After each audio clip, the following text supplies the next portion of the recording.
ஆனால் இது எனக்கு தெரிஞ்சு சினிமா நானும் நிறைய ஆர்டிஸ்ட் பார்த்துக்கேன் சார். வடிவேல் மாரி ஒரு ஆர்டிஸ்ட்டு உண்மையாக சார், அவர்லாம் அவருடைய வாய்ஸ் சார் எனக்கு தெரிஞ்சு இந்த சினிமா இல்லை சார், சினிமாவில் இப்போ சிங்கிள் டேக்கு அப்படிலாம் சொல்கிறோம்ல, அது அவர் ப்ரொஃபைல்லையே கிடையாது சார்.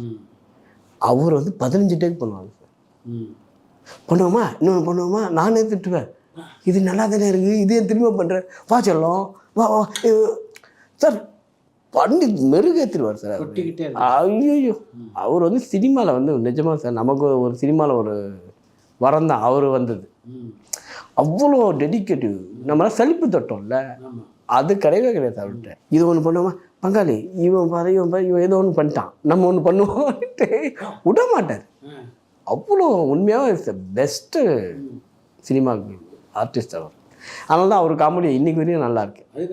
ஏன்னா அவர் அவ்வளோ ஒர்க் பண்ணுறாரு சினிமாவில். இந்த இது போதுன்ற ஒரு விஷயமே இல்லை. நம்மளாவது ஒரு இது நல்லா தானே இருக்குது நம்ம ஒன்று சொல்லுவோம். அவருக்கு அதெல்லாம் அவர் திருப்தியே ஆக மாட்டார். நல்லா இன்னும் பண்ணோன்ட்டு நிறைய பேசி ரிகல்சர்ட்டே நிறைய பேசுவார். ஒரு சீனுனா இதை பேசிகிட்டே பேசி தான் டேக்கு எடுத்துக்கோ அப்படின்வார். அந்த மாதிரி டைப்பு.